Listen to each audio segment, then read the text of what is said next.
Токму така, Агроинфо на ТВ канал ви се почитувани гледачи, добре дојдовте во најновото издание. Како што и веќе знаете, Агроинфо емисијата во која што ги третираме темите кои што се поврзани со земјоделството во целата негова целокупност, односно во сите сегменти од земјоделското работење, земјоделското производство, па дури и земјоделското живеење.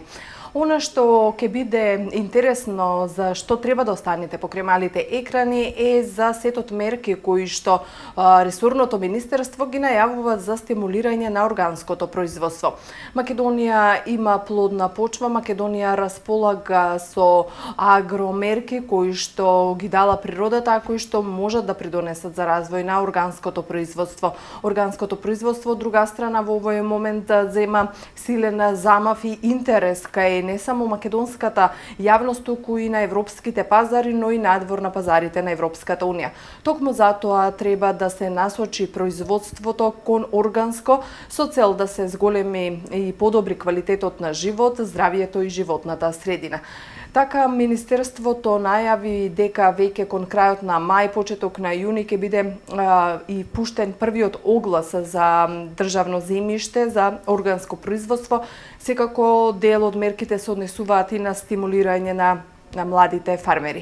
Предлагам да ја погледнем изјавата на ресорниот министер Љупчо Николовски, дадена во врска со опциите и насоките за развој на органското производство и сетот мерки кои што ги предлагаат. Искористам можноста да им порачам на органските производители дека имат силен партнер во владата на Република Македонија.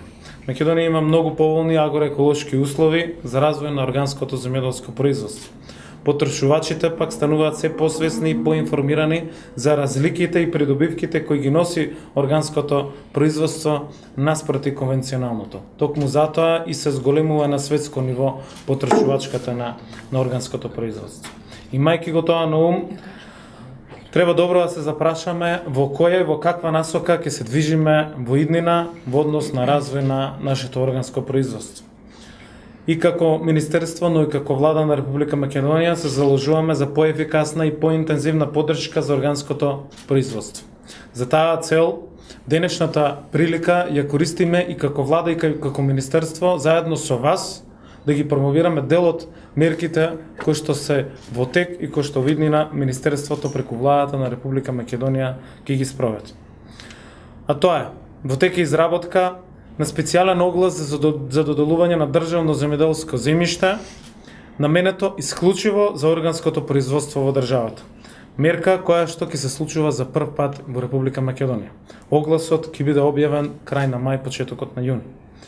За прв пат во јуни ќе објавиме оглас за доделување на државно земјоделско земјиште за производство на органска сточна храна по претходно мапирани региони во државата. За потекнување поддршката на младите земјоделци. Во месец мај се планира нов оглас за поддршка на младите земјоделци со износ на средства од околу 70 милиони денари, односно околу 1.200.000 евра, кои што оваа година ќе бидат наменети за неповратни грантови од 10.000 евра за младите земјоделци. Но тоа ќе го правиме по нов правилник, во кој што воведуваме и нова политика, каде што дополнителна предност ќе имат младите земјоделци, чие што денос би било токму органското производство. Паралелно инвестираме во хидромелиоративни системи и ова година се предвидени над 11 милиони евра кои што ќе бидат потрошени, а со ребалансот можеби и дополнително и обезбедени средства за системи за наводнување кои што на некој начин се поврзани и за поддршка на земјоделското производство. Во насока на подигнување на свеста на потрошувачите на значењето и хранливата вредност на органските производи, во моментов имаме работни средби со Министерството за здравство за започнување на проектот за органско мени во клиниката за детски болести во Скопје како заеднички проект на Министерството за земјоделство и Министерството за здравство. Сето ова е во завршна фаза, а во подосрочна фаза ќе ги офати како пилот проект и дел од градинките во Република Македонија. Започнуваме со мапирање на органските региони, со измени на законската регулатива или легислатива која што ќе следи оваа година. Одредени подречја од Македонија ќе може да се сертифицираат како органски подречја. Со веќе обезбедена поддршка од градоначалникот и општина Прилеп, прв проект на кој што ќе се насочиме е сертификацијата на целиот регион на Маријево.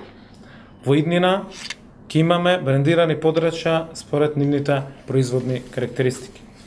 За подобрување на пласманот и подобро представување на странскиот пазар, го зголемуваме износот на техничката поддршка за учество на меѓународни сајми и манифестации. На следната седница на влада во вторник, оваа програма ќе добие 30% поголеми средства. Меѓу големиот број на сајамски представувања предвидени за оваа 2018 година, особено ме радува што владата на Република Македонија ја прифати информацијата и одлуката на меѓународниот саем во Горна Радгоња во Словенија, Агра, каде што Македонија оваа година ќе биде земја партнер. Минатата година беше Кина, оваа 2018 година од 25 до 28 август, ко-партнер и ко-организатор на овој еден од најголемите саеми во регионот Агра во Словенија ќе биде Македонија. Ние одлучивме на овој саем исклучиво да ги представиме и да ги поддржиме нашите органски производители, зашто го обезбедивме најголемиот штанд токму на овој саем во август. Субвенциите за примарното земјоделско органско производство од 61 милион денари оваа година буџетски се зголемени на 81 милион денари. Поддршката во зависност од органската култура е до 100% повисока од субвенциите наменети за конвенционалното производство. Од 2019 година е предвидено 50% да се приложат докази дека се произведува и дека се продава органско производство токму заради овие субвенции. Дополнително направивме зголемување на субвенциите оваа 2018 година за развојните категории на земјоделски стопанства.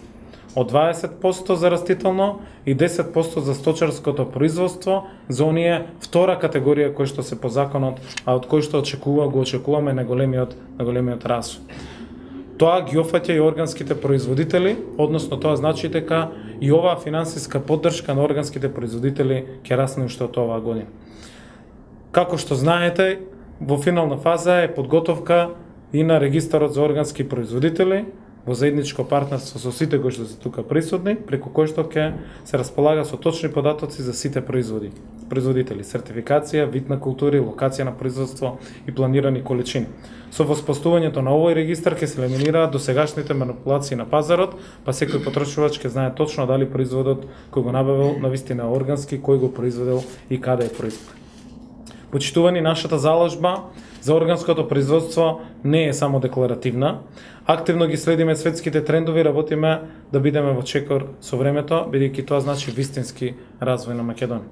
Во блиска иднина предмет на обсежна анализа ќе биде целокупната состојба на органското производство, а со тоа го најавувам и новиот национален план за органско производство на Република Македонија од 2020 година. Во рамките на овој план ќе влезат сите развојни мерки и реформски активности за зголемување на површините под органско производство и поддршка за отварање на нови преработувачки и извозно ориентирани производни капацитети. На самиот крај сакам да се заблагодарам на Организацијата на потрошувачи на Македонија, Асоцијацијата за развојни иницијативи Зенит и на Сдруженијето на агроновинари Медија Плюс, со кој што соработуваме преку проектот Премината на органско, потрошувачите во центарот на земјоделската политика поддржан од Европската унија. Воедно би сакал да им се заблагодарам и на програмата за зголемување на пазарната вработливост, финансирана од Швајцарската агенција за развој и соработка за континуираната поддршка која што ја имаме на овој план. Верувам искрено дека заеднички со сите сили ќе ја постигнеме оваа цел, а со тоа ќе добиеме и побогати производители, стабилен пласман и среќни и задоволни поддржувачи. Верувам дека со пораките од денес сите заеднички ќе создадеме еден нов бренд на земјоделско производство, една нова ориентација за која што сите застануваме во државата, а тоа е органското производство.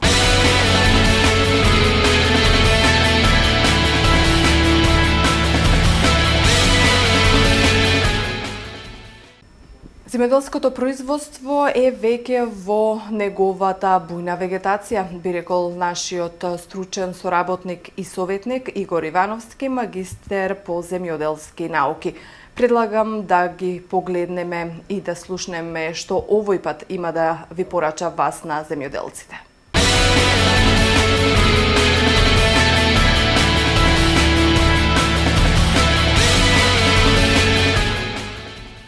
Почитувани гледачи, еве во минатата емисија, па и во сите преходни емисии во земјоделската емисија на ТВ канал ВИС, даваме осврт, односно информации, објаснување за исхрана на растенија. При тоа, често пати ги информираме и нагласуваме земјоделските производители дека правилната исхрана на растенијата се основа за добивање на едно производство. Ово го велам затоа што, за жал, голем број на луѓе, производители, исхраната на растенијата ја сваќаат како нешто неозбилна работа. Па мислат дека ако стават ѓубриво, било какво ѓубриво, ако стават повеќе ѓубриво, дека ќе добијат подобро производство или дека ќе се нормално. Во ова прилика, најнапред, пред да се осврнеме на новите ѓубрива, ќе нагласам дека често пати ѓубривата, односно хранливите елементи се контрадикторни, односно ние велиме антагонисти. Еден со друг се блокираат. Значи, во колку има, пример, превише азот, ќе го блокира калиумот, во колку превише фосфор, ќе го блокира железото и така натаму. Значи, што се добива? Не посакан ефект.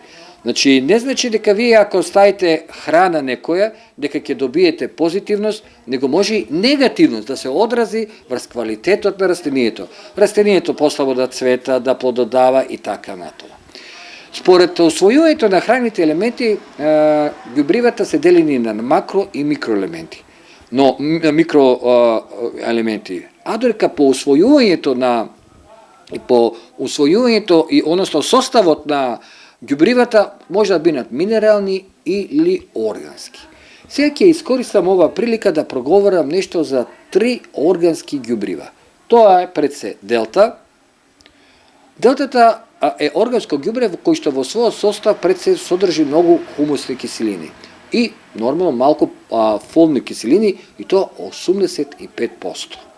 Што значи овој состав? Има и 50% органски материи и нормално има и калиум 10%. Што значи делтата? Делтата всушност, односно, овозможува растенијата да прават жили, значи почесто да прават жили, потоа да се развие, да се разгради хранливите елементи, значи микроорганизмите да се активираат, да се разградат хранливите елементи од почвата, по усвојувањето на хранливите елементи во почвата, од почвата или ѓубривата, ефектот е над 90%. И затоа дали ќе е делта или другите две, или ризоактивот, значи ризоактив, без разлика, значи овие ѓубрива всушност се ѓубрива кои што помагат во физиолошкиот развој на растенијата, како и во другите процеси. Исто така и овие две ѓубрива овозможуваат да има поголема отпорност кон суша, кој што е пак благопријатно или добро дојдено за растенијата кои што се на отворено, кои што се изложени на високи температури и каде што сушата или ударот од несакани последици од суша се поголеми. Реков, делтата е во цврста агрегатна состојба, прашкаста, а ризоактивот е во течна агрегатна состојба. Делтата, бидејќи е многу богато со хумусни киселини, не се препорачува да се фолиарно употреби, затоа што става црна навлака. Има многу хумусни киселини. За разлика од нив, делтата може само фолиарно да се меша со кристални ѓубрива или течни со ѓубрива, а да речеме ризоактивот покрај тоа што 1 литар на 1 декар оди, ризоактивот се употребува и фолиарно во концентрација од само 10 мл во 10 литра вода. И со сама накрај Energy, за разлика од овие две што се богати со хумусни и фолни киселини, тук има помал процент на овие киселини, а има други додатоци, што вели еден Red Bull, мислам тоа, значи дава крила, дава енергија, фолиарна употреба или во капка и ги стимулира пред се физиолошките процеси, раст и развој. Ова е кратко и за денешната емисија. Нормално, ние ќе продолжиме затоа што сме во екот на земјоделието да даваме информации за ѓубрењето.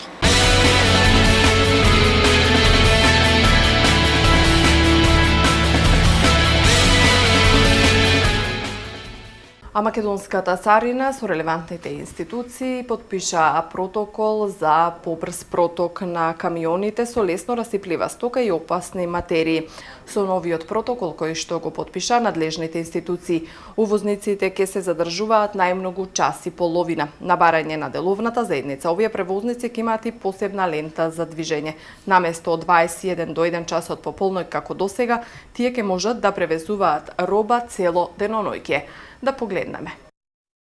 Царинската управа и Бирото за јавна безбедност подпишаа протокол за побрз проток на стоки на граничните премини Богородица и Табановце. Новиот протокол се однесува на побрз проток на жива стока, стока во жива состојба и опасни материи, стока во новиот транзитен систем и на празни камиони на граничните премини Богородица и Табановце. На настанот беше присутен и министерот за земјоделство Љупче Николовски, кој што смета дека протоколот е од исклучително значење за извозот на македонските земјоделско-прехранбени производи. Ова е од бенефит за извозниците на прехранбените земјоделски производи, особено во делот на извозот на жива стока, на расипливите земјоделски производи и на целокупното производство кое што од Македонија треба да биде извезено, особено со овој протокол преку граничните премини Табановце и Богородица. Ова нова политика значи 24 часовен слободен коридор за приоритетната стока која што ќе се извезува од надвор од Македонија со дополнителна лента на движење, кое што нешто во претходниот период беше ограничено на само неколку часа. Со ова даваме уште еден поттик и силен придонес во развојот на економијата, особено на агросекторот, на нашите извозници, се со цел да бидат што поконкурентни на меѓународниот пазар. Новиот протокол во исто време ќе придонесе и да се избегнат подолги задржувања на граничните премини и да се обезбеди брз и безбеден проток на жива стока на овие два гранични премини. Преку овој протокол, кој денес го подпишуваме со Бирото за јавна безбедност при МВР, ќе се придонесе да се избегнат подолги задржувања на граничните премини и да се обезбеди брз и безбеден проток на жива стока, стока во свежа состојба, опасни материи, како и стока во новиот компјутеризиран транзитен систем и на празни камиони на граничните премини Табановце и Богородица. Согласно протоколот, при излез од Република Македонија се определи слободен коридор за приоритетно движење на оваа стока на двата најфреквентни гранични премини во нашата држава, Табановце и Богородица. На барање на деловната заедница, слободниот коридор е во функција во текот на 24 часа. При влез во Република Македонија, веќе обезбедените услови за приоритетно движење од граничната линија до царинскиот терминал и приоритетното спроведување на царинската постапка на возилата со жива стока, стока во свежа состојба, опасни материи, како и на празните возила, досега даде одлични резултати. Протоколот за побрз проток на стоки на граничните премини Табановце и Богородице е изработен врз основа на меморандумот за разбирање помеѓу Министерството за внатрешни работи и Министерството за финансии. Ова ќе го правиме координирано, ќе действуваме заеднички се со цел поефикасно користење на расположивите материјални, технички, човечки и финансиски ресурси, секако согласно надлежностите кои ни се утврдени со закон и подзаконски акти и прописи. Во текот на 24 часа координирано ќе настапуваме заедно со царинските служби, заедно со инспекцијските служби кои што ќе бидат на наведените гранични премини, ќе се следат состојбите, ќе се координираат се со цел да се обезбеди брз проток на стоката. Исто така, наша обврска ќе биде и при влез, да заедно со царинските службеници се овозможи приоритетно движење на гранична линија до царинските терминали на наведените возила на дополнителна лента. За оваа цел, ние во Министерството за внатрешни работи сме подготвени да го зголемиме бројот на извршители на полициски службените на самите гранични премини, се со цел да бидеме поефикасни во спроведувањето на туку што подпишаниот протокол. Протоколот за уредување на постапките за побрз проток на жива стока, стока во жива состојба, опасни материи, стока во новиот компјутерски транзитен систем и на празни камиони на граничните премини Табановце и Богородица стапува на сила веднаш.